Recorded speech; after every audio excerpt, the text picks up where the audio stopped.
Hey guys, welcome to the Canada Puck Podcast, your weekly recap of what's going on in the world of sports, specifically in hockey, and even more specifically in Canada. I'm your co-host, Mick. You can find me on Twitter at Profit Mick, and I'm joined every episode by my lovely and talented co-host, Grant, on Twitter at Fourth Line Sports. We are struggling maybe a little bit. It's April. We got NBA playoffs. We got regular season baseball stuff going on.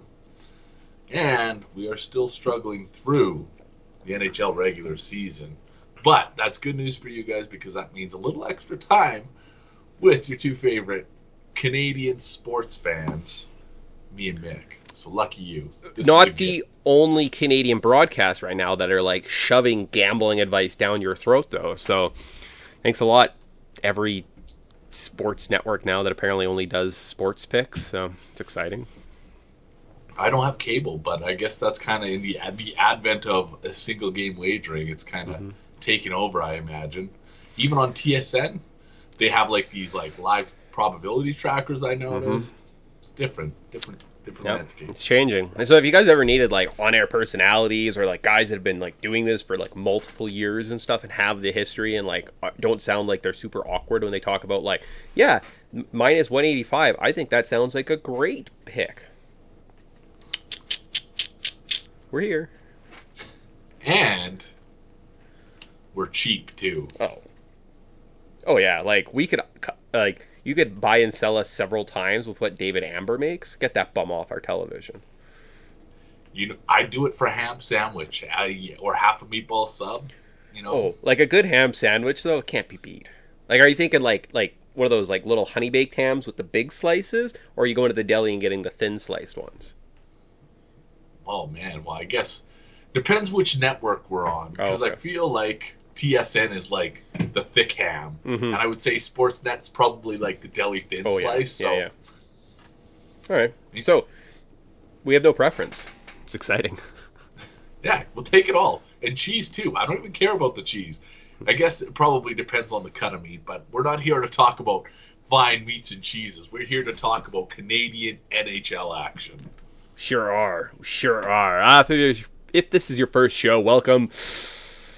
We're going to talk a little bit of headlines, go around the Canadian League, just catch you up with what happened in the last week. We have some gambling advice, some fantasy advice. Maybe play a game, look at some boobs. You get to look at boobs the whole time if you're on YouTube. There's two of them on the screen right now. Hey-o. Oh, no, I don't want to go with scores. I don't care about scores. Stupid standings. So, starting off, we'll roll down to the bottom of the screen. No spoilers. And we're going to pass on some teams. Montreal Canadiens, 31st. They've been 32nd most of the season. They moved up.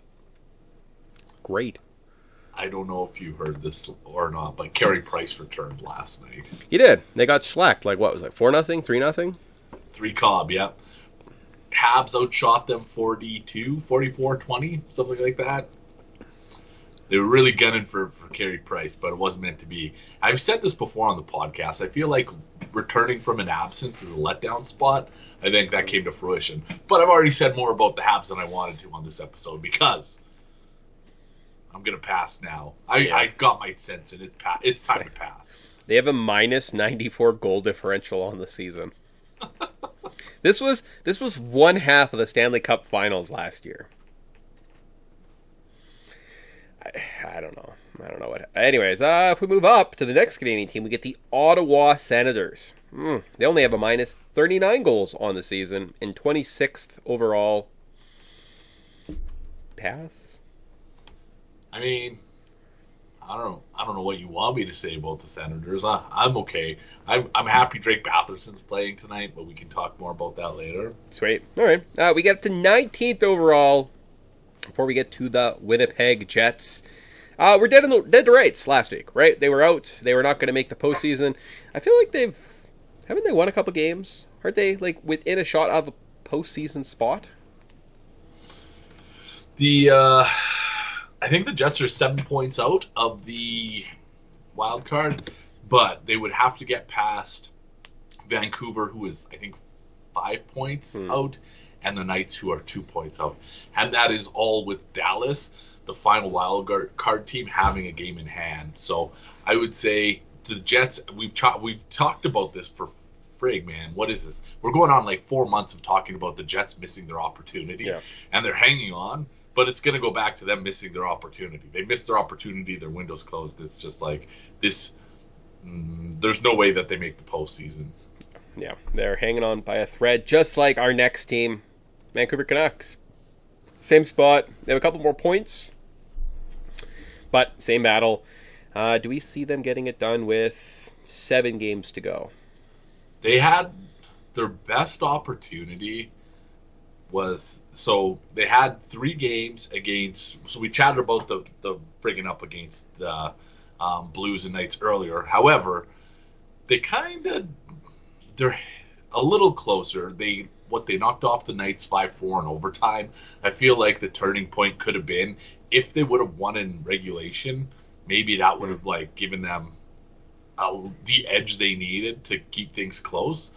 The stars would have to align just right. I think they get close, but I don't think they make it. Yeah, not great. So I was just thinking, maybe strength of schedule. Maybe that could be an indicator. So the Winnipeg Jets, their next couple games, we get the Tampa Bay Lightnings, followed by the New York Rangers, followed by the Hurricanes, the Avalanche, the Flyers, and then the Flames. So they're doomed.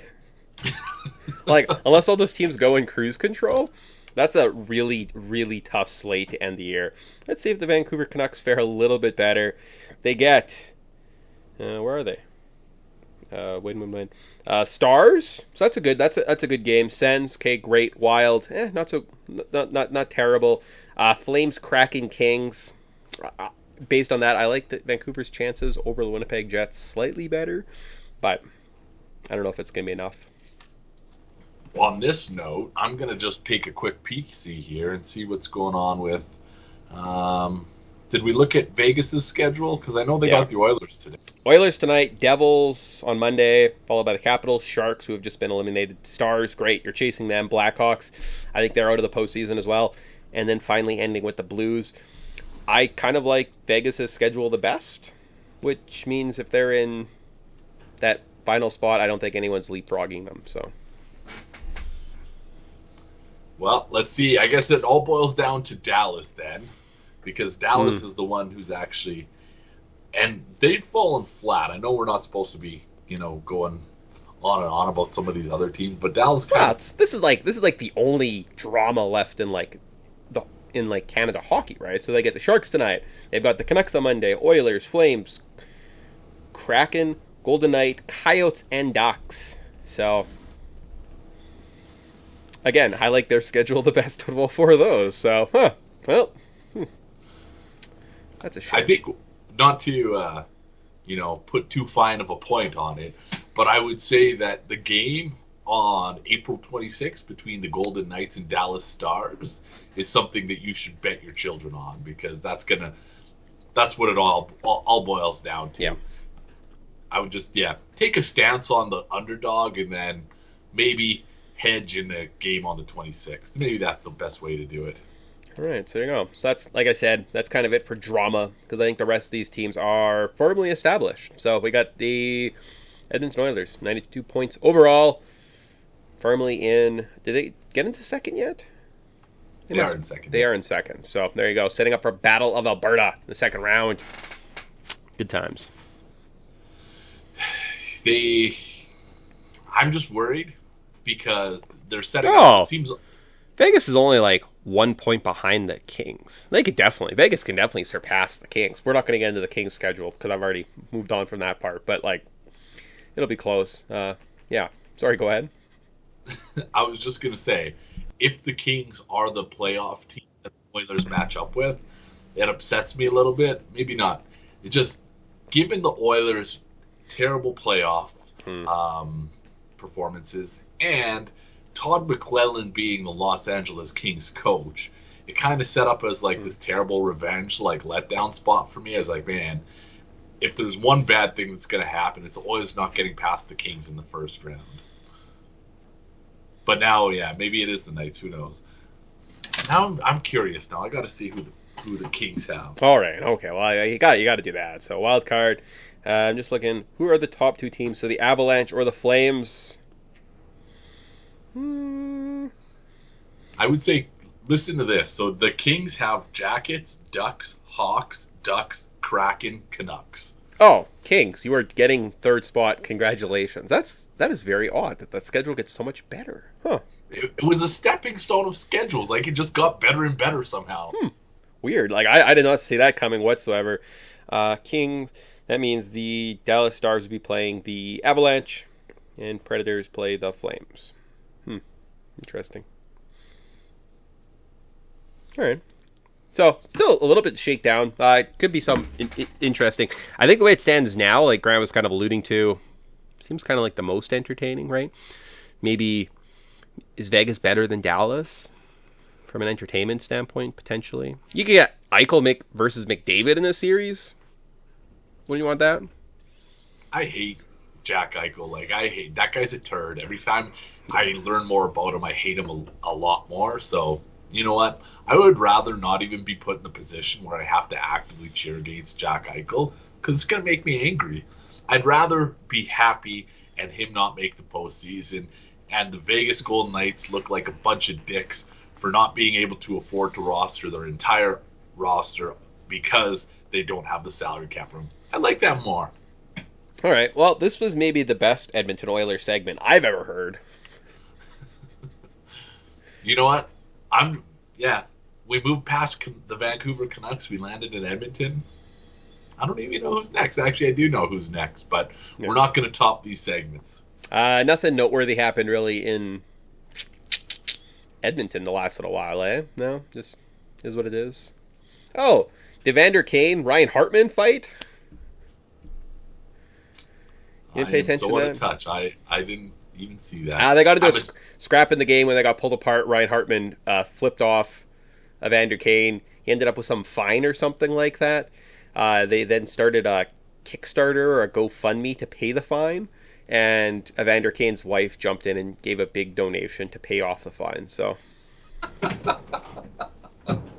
oh my God, that's good TV. I like that. Yeah, so it's kind of cute. Was it an actual fight? Or was this just like it was like a little bit of a scrap on the ice, like nothing major. Obviously, Kane was just in Hartman's face, and Hartman kind of lost it and can't afford a $5,000 fine. So I have to know, did he give him the finger with the gloves on? Because I feel, did he actually? Yeah. Oh my God. Like, that's a Pee-wee move. That's it. I've seen that in Pee-wee. Yeah. Oh man.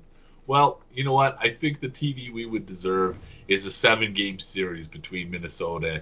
I guess the only way that's happening is conference finals. Yeah. Minnesota, we'll see you in the conference finals. Hockey, U.S., Canada. Come on, get out of here, Minnesota. So we scroll up, top 10. I don't see any other Canadian teams. It's pretty exciting. Tampa Bay, St. Louis, Minnesota. Oh, Calgary Flames at 6th. Good old Calgary. Calgary. They came off, they got their asses handed to them by Vegas the other night. And this is kind of what I was chatting about a little. Okay, well, sorry. I know the universe just loves to shut me up sometimes, and like that was like very evident last week after I was talking about how this team can't get by without Johnny Gaudreau, Matthew Tkachuk, Elias Lindholm. They scored 6 goals that night, and Johnny Gaudreau got 0 points. That line was like held off the score sheet. So, I mean, I still don't believe they have the depth, the scoring. If you neutralize their top line, that puts them at a disadvantage.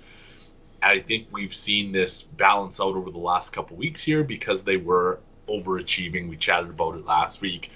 The good news is I think that they're going to turn things around before the postseason so they can start their climb back upwards. But I still like Calgary. I still like the way that they're put together. I like their on-ice compete. I like Daryl Sutter's pedigree in the playoffs. I don't know. If they can get past Nashville in the first round, and it just feels like the teams ahead of them or the teams that they're going to play in the postseason are kind of dreadful playoff matchups. Yeah. But we'll see. We'll see how it all shakes out. Where they stand now and where they end is probably 2 completely different things. So still lots of moving and shuffling going on in the postseason or in the standings before the postseason. 100%. It's starting to bunch up a little bit, kind of with this whole Nashville, Dallas, Kings, Vegas Knights. Dallas? Did I say Vegas or Dallas? Anyways, those kind of 4 teams there. Still a lot to play out, and fingers crossed they go to the first round, and maybe the Oilers go to the first round, and that's going to lead to a very fun few weeks here in Alberta. Hey, we deserve that, right? We deserve nice things. Yeah, there's a Canadian province that doesn't deserve nice things. Oh yeah, we don't deserve nice things, huh? Oh well, that's too bad. Now, yeah, that's the curse that we needed for a Kings Stars second round matchup. Thanks for nothing, Dick. I get, yeah, that's one of those ones I just check out in and like look at the playoff bracket later, and I'm like, oh, I didn't know that happened. That's neat. Like, I actually don't know what happened in any of the playoff series outside of Scotia Northnet last year. No, couldn't tell you like any storyline. We played I probably couldn't tell you who actually finished top 4 in any of those divisions. So I do pretty good at just like ignoring it. I'm like, nope, stop. Yeah. You know who doesn't do that? David Amber. So, all right, David Amber, you got one over on me. Jerk. You win this round, David. We're coming for your belt in Bettor Advice, though. Oh, yeah. Oh, yeah. So, top 5, I see the New York Rangers. They have clinched a playoff spot. Toronto Maple Leafs. Top 4 in the league. Lost to Buffalo this week. Might as well sell the farm, right? Not even going to compete in the postseason anymore. I mean, I realize you're top 4, but losing the Buffalo Sabres? Get out of here. They can't get out of their own way, it feels like sometimes. Oh, it's just... I mean, did I put a lot of money on the Buffalo Sabres and, like, did not stress at all as I won that bet? You're damn rights I did, because I just had that feeling. See, and this is where the emotional hedging comes into play, and this is why I know that you get it better than anybody else, because it doesn't matter what happens. Mick's coming out good on the other end. He's either happy or he's a little richer. Maybe sometimes a little both. I don't know. Where are the Buffalo Sabres? 25th overall. All right, so they get spanked by the Sabres, 25th, and then you look at the Washington Capitals, 12th overall, firmly in a playoff spot, and they kick their ass. So I don't know. I don't understand hockey. Doesn't make sense. But I think Matthews held off the score sheet in the last 2 games. Yeah. He went off for 2 goals last week, even though we said he has to stop scoring eventually. He did. He just, after we bet against him, so. As soon as we say something, the universe proves its point in one game, and then it's like, maybe they were onto something. Mm-hmm. But still, since we last spoke, the odds on Austin Matthews to win the Hart Trophy continue to climb. Mick, is he worth the hype? Is Austin Matthews the inevitable Hart Trophy winner? Potentially, I think just because often it's not the most valuable, it's who has kind of the best story that goes along with it. And I think the Leafs being top 5 team, right? Depending how this kind of plays out, could they surpass the Carolinas? Potentially be kind of top 3 in the league. Second back-to-back, Rocket Richard has over 100 points this season. And like we said before, I don't think it's just him. I think there's a lot to do with Mitch Marner. Mitch Marner is super underrated in terms of setup man. Austin is just a great finisher at this moment. Does it come to fruition? Yeah, I mean, there's still a little bit of hockey. There's still 8 games left. Things can change, but I don't know. I don't know if I see that change, right? Based on, I think, just the media tone, kind of the narrative that's being spoken. Yes. I think no matter how this season plays out, like, Austin Matthews could break his leg tonight, and the media would just be like, no, this guy was on his way to 60. He deserves the Hart Trophy. Yeah. If he goes on, he gets to 60, or maybe he goes on an extended drought and, he gets 60 in the final game of the season. It doesn't matter how it plays out. The media is going to spin this in a pro Austin Matthews narrative. And I think that's what chaps my ass the most, is just that it feels inevitable. It feels like the media has already crowned their Hart Trophy winner. And that's why, as I said last week, this year, with the level of play that we've seen from about 10 different players, I'm putting more weight on the Ted Lindsay Award than the Hart Mm-hmm. Trophy winner, because I think that that's going to give us a better idea who the players actually thought was the best player in the league to play against. Yeah, and I mean, we usually end up with, what, 3 candidates towards the end or something like that, as we kind of head into, I don't know if they're still doing the award show, but they kind of like to have their top 3 candidates. I think all the guys are going to be deserving. They get it right, whether it's the McDavid and the Johnny Gaudreau and Matthews, right? We end up an all-Canadian kind of list of finalists. And those should be big accomplishments too, right? Just being nominated on this year, as opposed to just saying like one guy is so much better. Like, they're all nominated. Out of the 3, he just happened to get the most votes or something like that, right? So, and I guess that's kind of what I was, because it's a rating scale, right? Because you get to choose first, second. I don't even know how many votes you get, but when it comes to, like I said last week, Nathan McKinnon, Jonathan Huberdeau, these are guys that we're not even mentioning, but are having great seasons. So how players weigh that, who they think was the toughest guy to play against night in and night out, will go a long way. And you know what? The universe is just going to make sure that it's Austin Matthews just to prove a point again. But still, maybe it's the voting that I'm interested in, because there's a lot going on in the NHL this year, and I'm not full send on Austin Matthews being the best player in the league.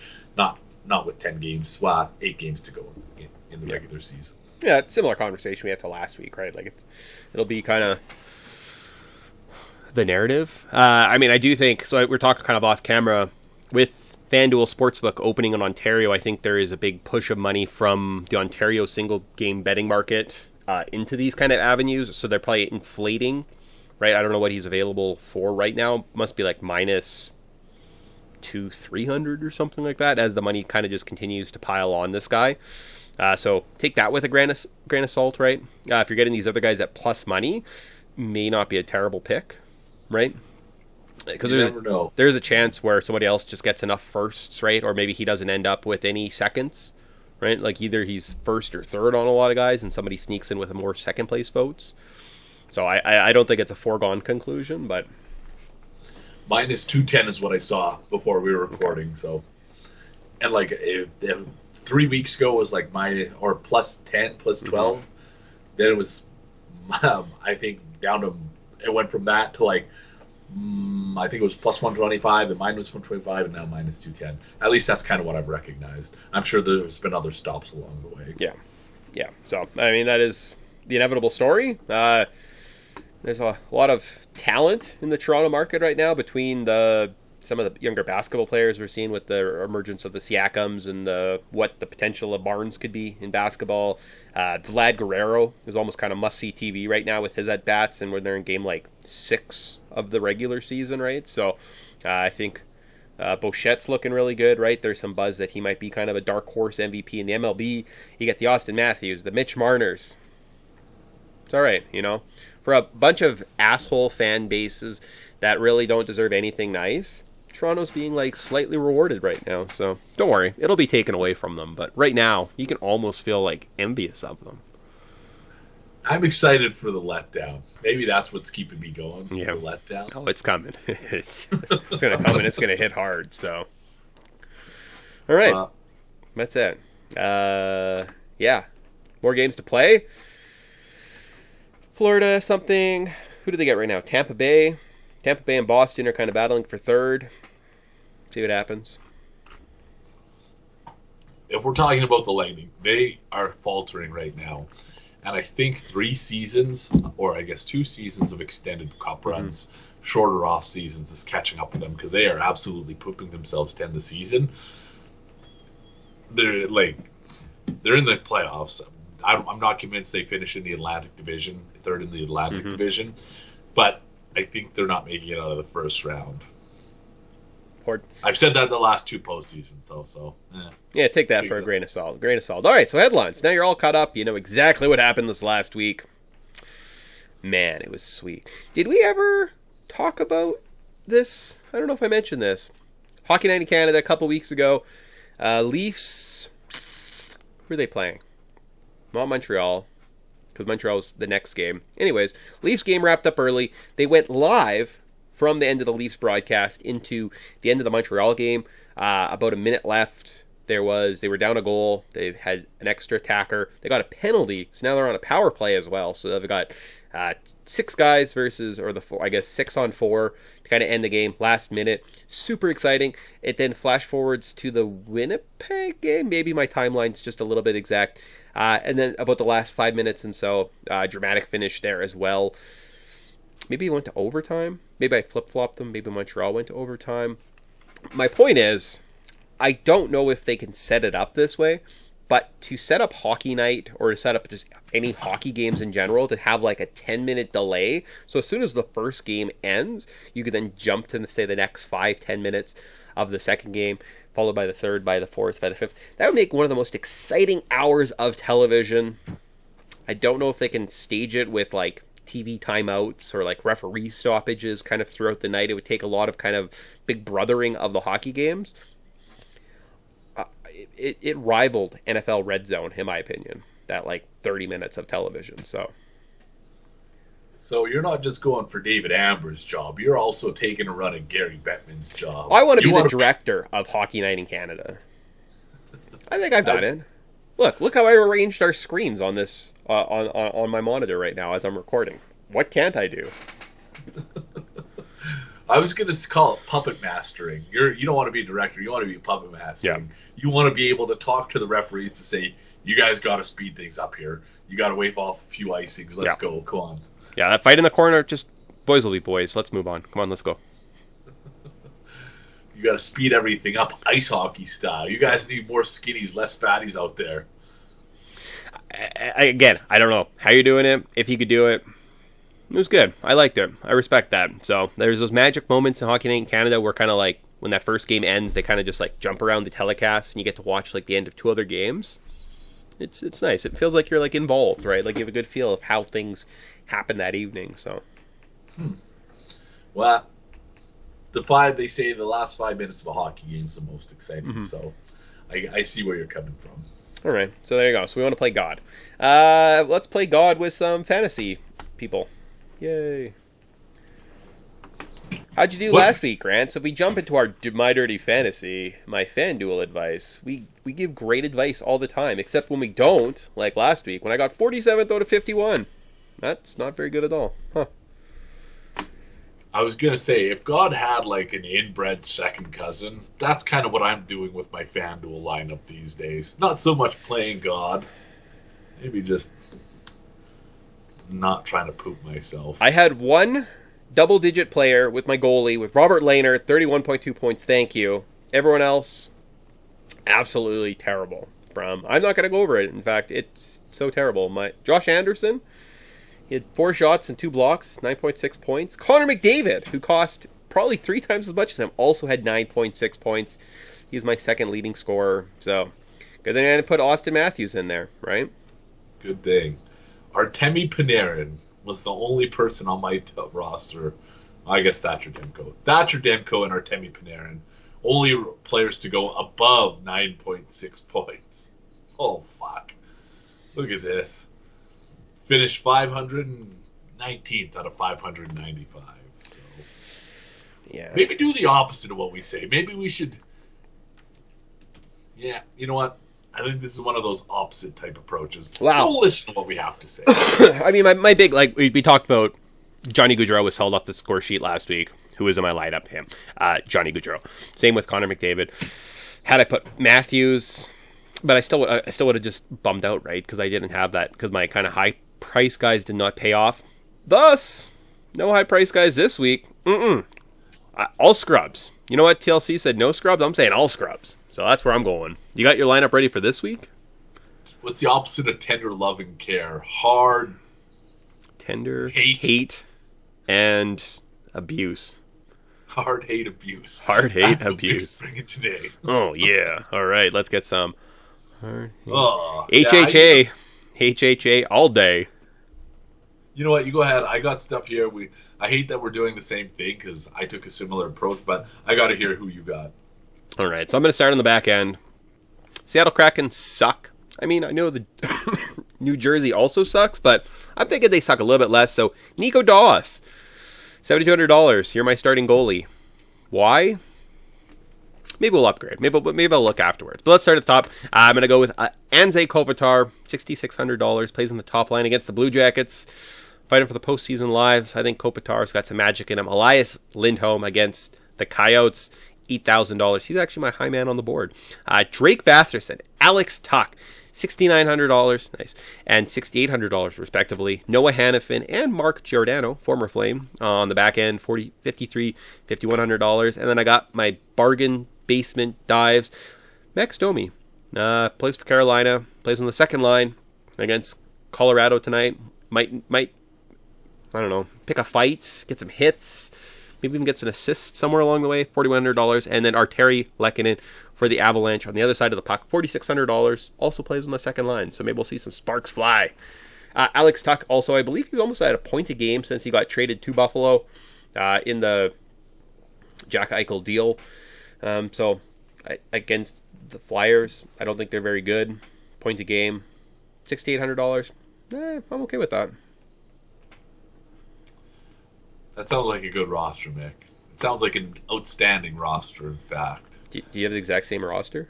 Yeah, almost exactly. I have Alex Tuck and Drake Batherson, both for the exact same reasons as outlined. Alex Tuck is almost a point per game player, and Drake Batherson is coming off of, I think it's 5 points over his last 4 games, 4 points over his last 3 games, something like that. I also have a New Jersey Devil on the back end. It's not Nico Dawes, even though I wanted to. It's PK Subban. Nice. Who can? Yeah. Subban. Yeah, so I don't know what it is about the Devils tonight. Maybe this is completely, but I had the same feeling that you had. I was like, things are going to go well for the New Jersey Devils tonight. I think we probably just cursed them. Yep. But I've complimented Alex Tuck with Tage Thompson, who is playing some good hockey. Yeah, playing great hockey. Next to Tage on the center line is Alex Kerfoot. We saw, as mentioned, the top line hasn't been as productive over the last couple games. I think Kerfoot gets in the scoreboard. Nice. Oh, no, I did stop there. I also have Matthew Tkachuk.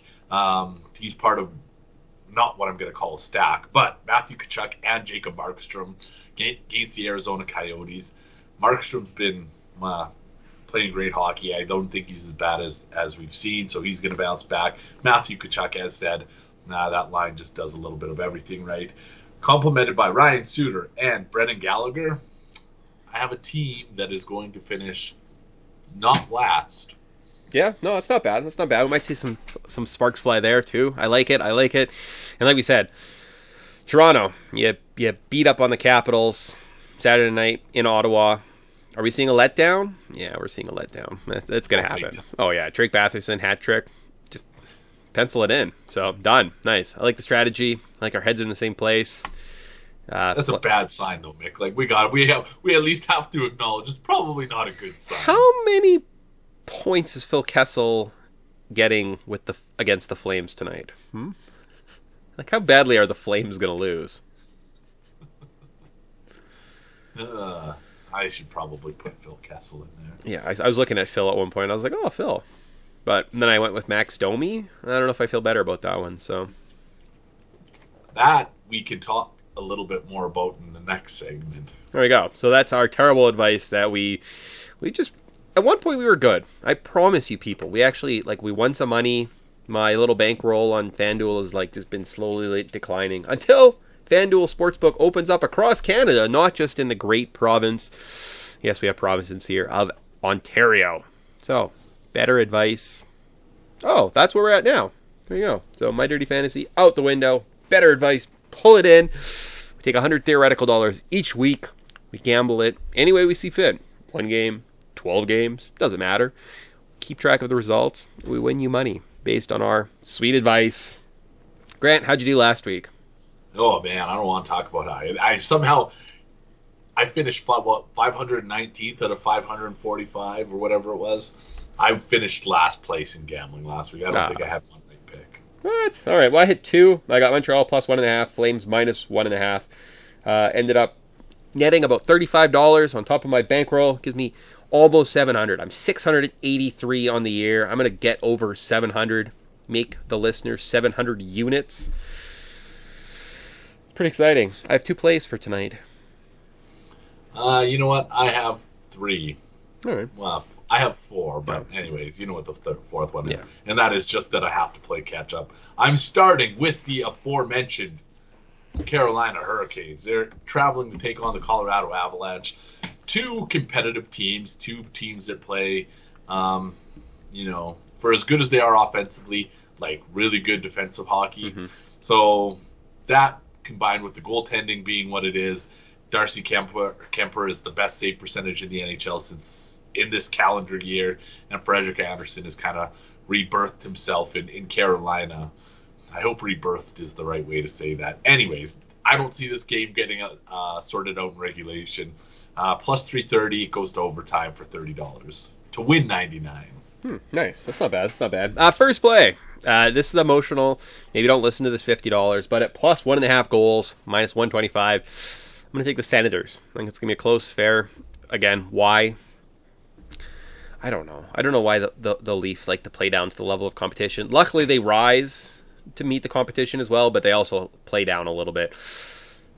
I think it's just going to be quiet. I think, I don't know. It's fireworks, last hockey night in Canada, probably for the Sens of the year. That matters. If they play these other teams, it doesn't matter. It only matters when you play the Leafs. They're going to pick it up. Come on, Drake Batherson. Drake Batherson, you dirty bitch. All right, well, I am going to build off of that momentum and take it a step further because I like Ottawa to win outright. At home, we've seen things go well for them recently. We've seen Toronto just not want to play against lesser opponents. So it all comes crashing together at plus 210, $30 to win 63. All right. Before I get my last one, I'm looking on the score page, courtesy of NHL.com, and they show you like where you can watch some of these games. So if you wanted to watch Devils Kraken, that's like you're like 10 o'clock. That's what I'm doing tonight. You have to watch either on Root Northwest, so that's the channel, or MSG Plus. So hopefully you have your subscription to Root Northwest or MSG Plus, or else I'm sorry, you just can't see the Kraken play tonight. It's so sad. I don't even know what half those things were. No. What about if you wanted to watch the Kings game? You could watch it on BSW or BSOH. BS something Sports Ohio. Bally Sports Ohio. Bally Sports. Yeah, okay. I see those broadcasts once in a while. And there's that really red-faced old man on there that's like yelling at you. It's good times. I don't know who Bally Sports is, but they've bought up a lot of the rights. Were they just renamed? Like, were they renamed from a former company? Like, how? No? Like, you know those baseball bags, like Bally? I think it's them. I think it's the sports bags. They got into broadcasting. So, like, you know what we kick ass on? Making ball bags. So why not take it to the next logical location? Ball bags used to mean something a lot cooler than carrying sports tools, but I guess... Sure. Dick's Sporting's foray good. Yeah. Into like adult entertainment, ball bags to sports broadcasting to ball bags broadcasting. There we it's go. All coming together for Bally Sports. Oh, we got it. All right. So second play, I just picked a bunch of favorites. I think there's a lot of foregone conclusions that we can be made. Just looking at the early slates, was not feeling a lot of upsets. So let's see what happens. I like the Flames over the Coyotes because Coyotes suck. At some point, the Coyotes might win. I don't think it's tonight. I like the Bolts over the Jets.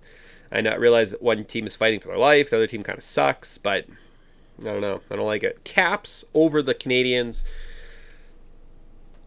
Where is that? Is that even a game that exists? Did I just make this? Oh, yeah, there it is. All right. Okay. And then also Carey Price second night at home.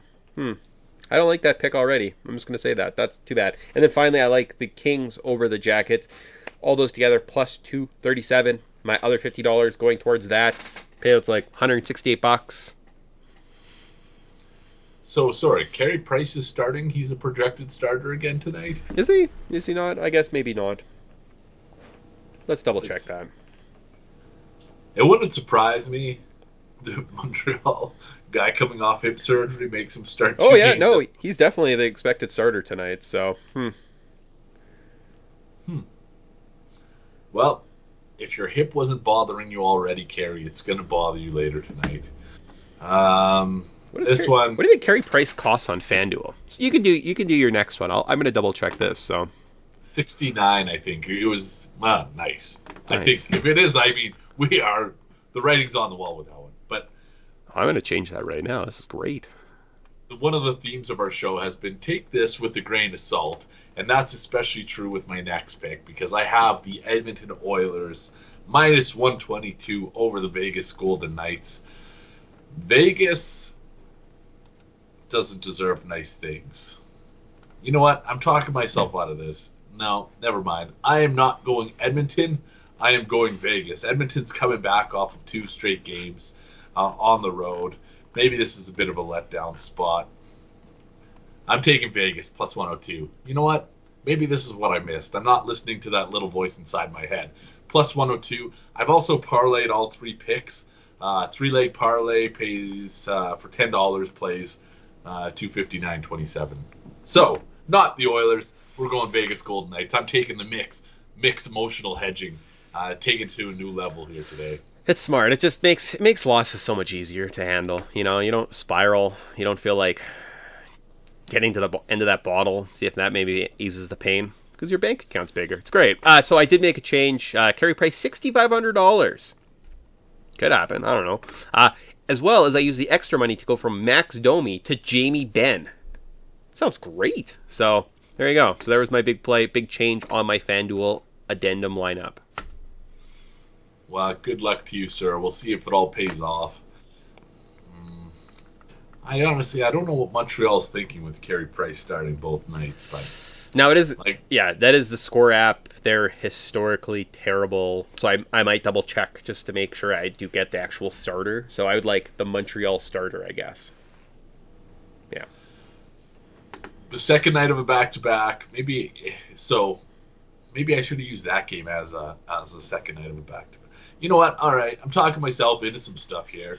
I'm going to add that game as a shootout to my 4-leg parlay, and it goes from $200 to $1,200. Nice. Solid. All right, I'm set. That'd be a real kick in the teeth, eh? You end up in the season and you're at like up $1,000 or something on me, and I was like, what the heck? I mean, I guess the number of times I've done that where I've come back from, I'm like, I need to hit an 800+ parlay this week or I'm doomed, and I will, and I'm like, that's it. Well, plus 12,824 this parlay, so I'm coming for you. Well, you're reaching for David Amber. I'm reaching for you and Bettor Advice. Well, gambling gods, are you going to be vengeful today? We'll find out. So there you go. So that is the end of our segments. Oh, look at that, 41 minutes. And we don't waste our time talking about those bottom-feeding Canadian teams. We just have so many nice things, so much stuff. We can play a game. We can end early. We just look at boobs. What do you want? What do you got? I don't think I get to embarrass myself on the internet as much as I'd like to. I'm sure we could figure out a game to play. We could. So, today is the mark. After, I imagine if you all followed, there was the play-in round this last week. We saw some, I don't know, was there drama? Was there drama involved in the NBA play-in round? Because the NBA's playoffs start today. We're going to test Grant's knowledge based on that. I don't think there was any drama except for Paul George entered the COVID protocols, which I didn't know was still a thing. Yesterday, Pelicans ended up beating the Clippers. So after the Clippers traded, 5 first-round picks, and Shai Gilgeous-Alexander, who's looking like he's a pretty nice point guard prospect, for Paul George, him and Kawhi Leonard have won 2 playoff series in 3 years. So. Well, so I know Kawhi did not make it back for the first playing game. Did he make it back for last night's game? No. Because basketball is not something that I actively follow. I looked at the line, because I knew it was playing time, so I was like, Pelicans minus 1.5. I was like, I know they have C.J. McCollum. I think actually they have C.J. McCollum. I think Jonas Valanciunas is there. It's like, Are they really better than the Clippers by 1.5 points? Oh. They were like 5 points better than the Clippers. Yep, that's how that worked. Well, do you think that's bad? I was watching the Atlanta Hawks game when they were down 10 points at halftime, and I was like, oh man, I should definitely make this bet. As my wife came home and distracted me, and then ended up winning that game, and I was like, down 10 points at halftime against a team. I think one of the Cavaliers was something like 8 for 9 or something from 3-point range. And I was like, if a guy's that red hot and you're only up 10 points, like that's a bad sign that you're gonna like cool down a little bit in the second half, and they did. So was that Darius Garland? That's the only name I know to Cleveland. No, it was someone. Lauri Markkanen?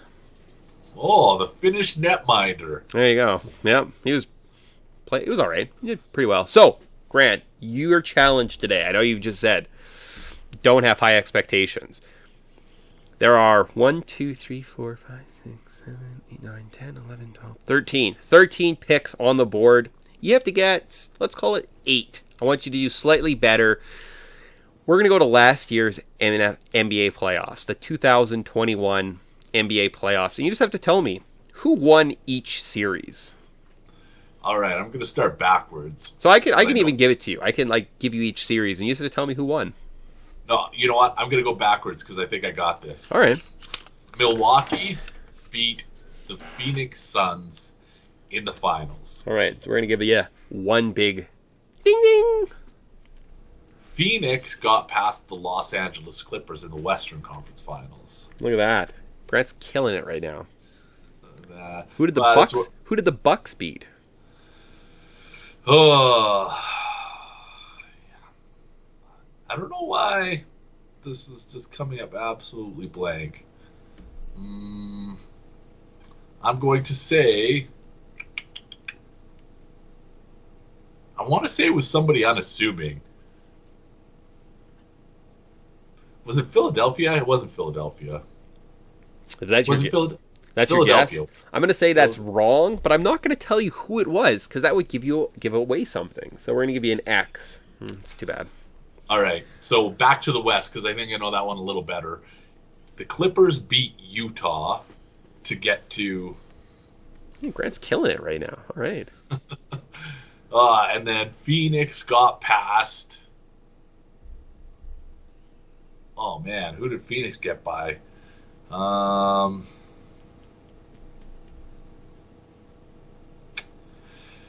So that would be top versus... Who was the worst team in the second round? Or no, they don't reseed in the NBA. All right. I'm going to say the... It wasn't the Lakers, because I don't think the Lakers were there. It wasn't the Warriors, because I don't... Oh, was it the Warriors? No, it wasn't the Warriors. It wasn't the Warriors. That's not my guess. All right. Was it the Mavericks? Did they get past the Mavericks? They did not, no. So we'll give you an X on that one. All right, so back into the first rounds. You're actually through the conference finals there. We're back to our conference semis. So that was the conference semis. So round 1 in the West, and you're at the conference semis in the East. All right, so one of the worst teams. Who would have been a bad team last year? Because Phoenix... Or no, it wasn't even Phoenix. This is just gonna be a shotgun round. I'm gonna say Phoenix got past Dallas this round. Do you want me to give you the playoff series and you can guess? Okay, yeah. All right. Good. So 1 versus 8 is Utah versus Memphis. Utah. All right, we'll give you a check for that. Ding, ding, ding, ding. All right, so we have the Clippers versus the Mavericks in the first round. Clippers. Yeah, there we go. Look at that. Look at this guy. He's killing it. I have Denver at 3 versus Portland at 6. Did Portland upset them? That is a big X. All right. And then finally we have Phoenix versus the Lakers. Phoenix. Nice. Look at that. Grant's got 6, 3 wrong. 1, 2, 3, 4, 5, 6 to go. Start at the first round of the Eastern Conference because I'm not going to be able to work my way back. All right. So we got 1 versus 8. So I got Philadelphia over Washington. Philadelphia did, in fact, win. Uh, 4 and 5, we've got the New York Knicks versus the Atlanta Hawks. Atlanta Hawks. Atlanta Hawks did win. All right, so we got the Milwaukee over Miami. Milwaukee. Yeah, right, right. And then Brooklyn over Boston. Boston. It was Brooklyn. All right. So that's wrong. So 2-7 was last year. Brooklyn was second. Boston was seventh. Flipped this year in the first round. It's kind of cute. So then that means in the conference semis, we have Philadelphia versus Atlanta. Oh, but you already got that wrong, right? But no, it was Atlanta, 9, right? 10.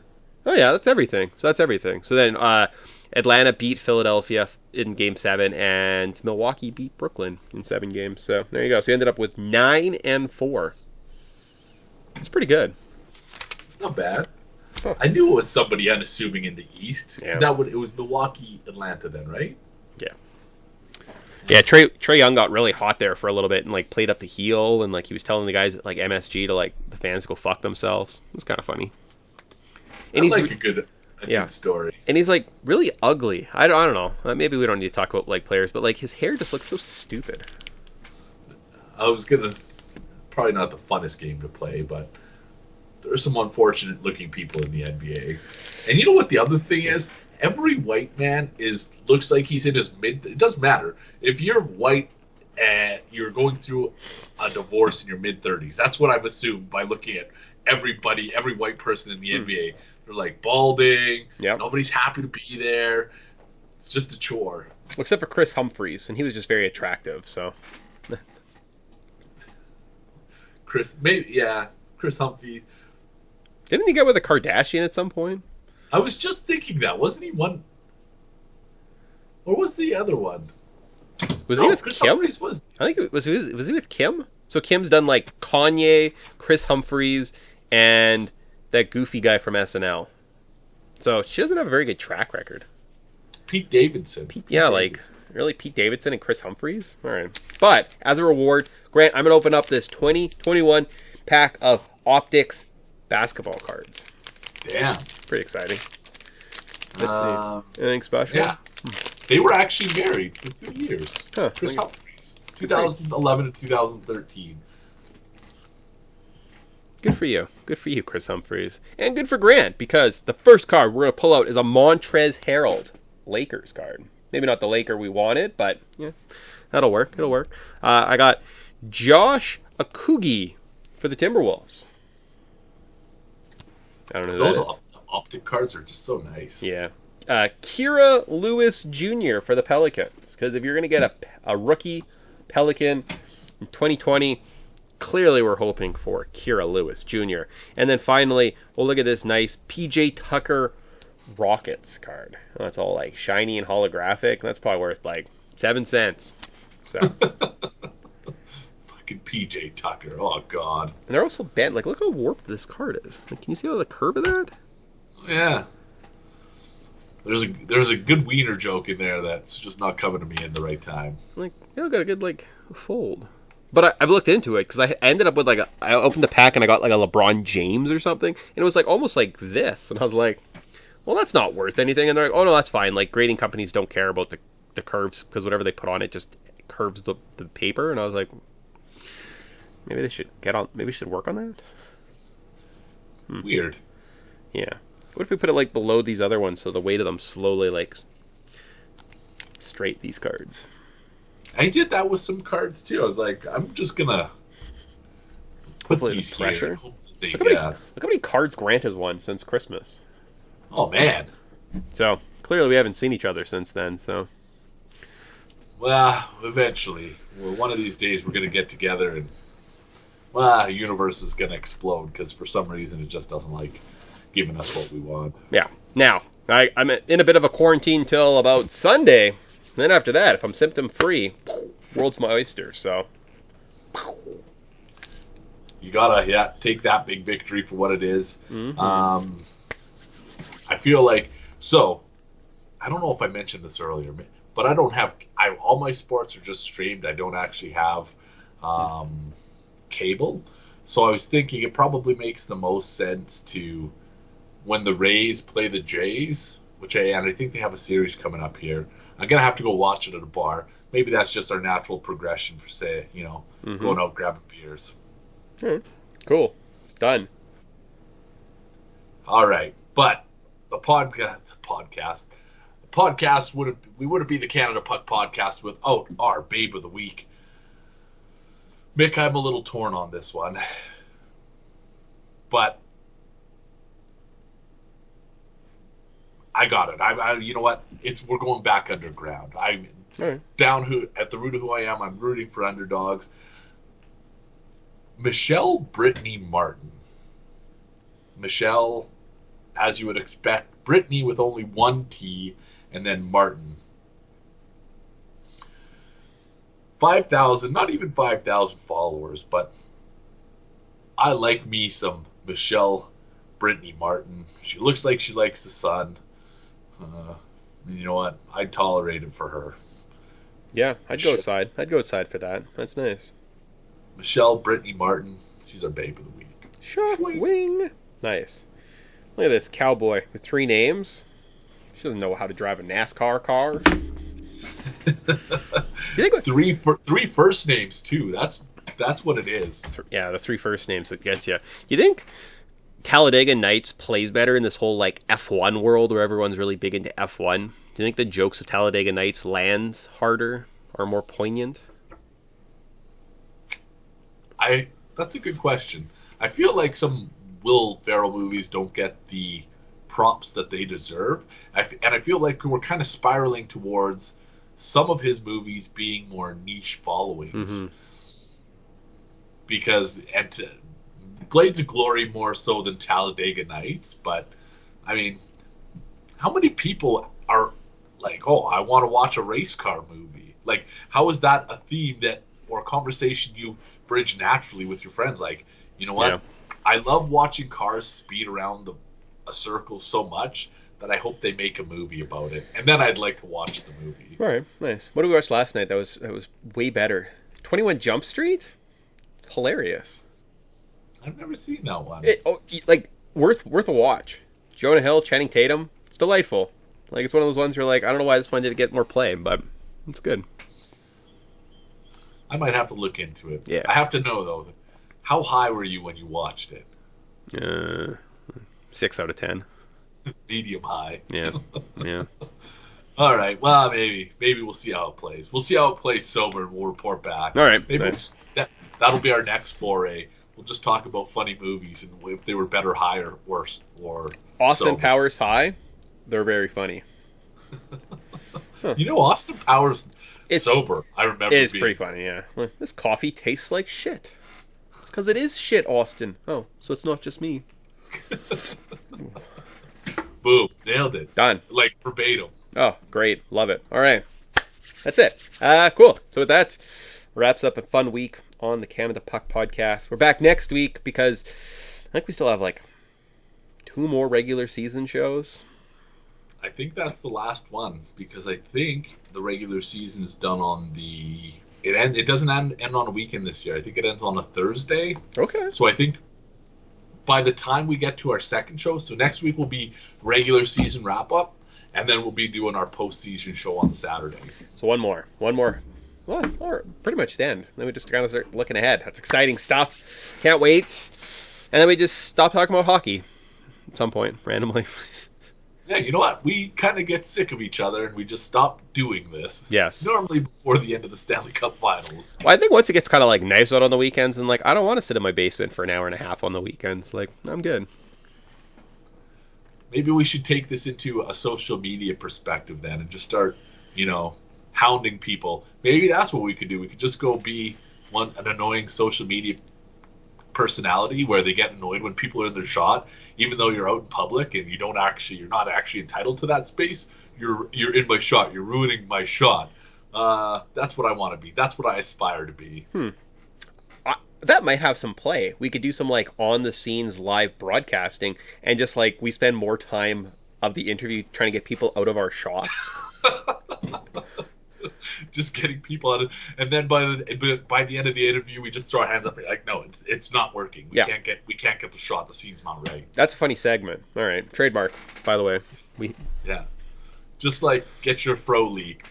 We'll come up with a clever name for this one. All right, we got this.